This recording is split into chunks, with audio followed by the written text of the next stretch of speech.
Pawan mania అద్భుతంగా పనిచేసింది. తెలుగు నేలపైనే కాదు, మరాఠా గడ్డపైన రియల్ గేమ్ చేంజర్గా అవతరించారు.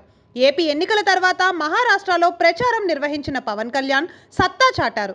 ఆయన ప్రచారం నిర్వహించిన దాదాపు అన్ని చోట్ల బీజేపీ క్యాండిడేట్స్ లీడ్స్ సాధించారు.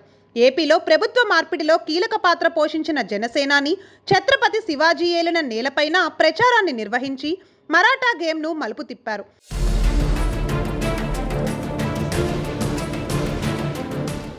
ఎన్డీఏకు కొత్త దళపతి దొరికినట్లు పవన్ కళ్యాణ్ రియల్ గేమ్ చేంజర్గా అవతరించారు.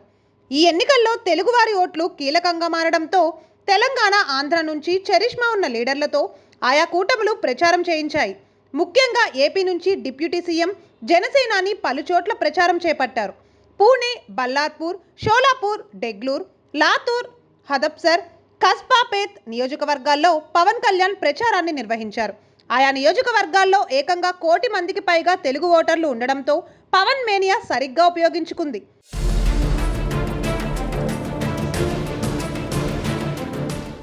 ఇటీవల తిరుమల లడ్డు వివాదం, ఆ తర్వాత సనాతన పరిరక్షణ బోర్డు ఏర్పాటుతో హిందువులకు సరికొత్త ఐకాన్గా మారిన పవన్ కళ్యాణ్ తన చరిష్మా ఎంతలా పనిచేసిందో మహారాష్ట్ర ఎన్నికల ఫలితాలు రుజువు చేశాయి. ఇక నుంచి దేశంలో ఎక్కడ ఎన్నికలు జరిగినా ఎన్డీఏ పక్షాన పవన్ కళ్యాణ్ ప్రచారం నిర్వహిస్తారు అనడంలో ఎలాంటి సందేహం లేదు. ఇక నుంచి ఎన్డీఏలో ముఖ్యంగా మోడీకి నమ్మదగిన పార్టీ నేతల్లో పవన్ కళ్యాణ్ చేరిపోయారు. అందుకే ఏపీ ఎన్నికల ప్రచారంలో భాగంగా జనసేనానిపై ప్రశంసలు కురిపిస్తూ పవన్ కాదు తుఫాన్ అని మోడీ పొగడ్తలతో ముంచెత్తాడు.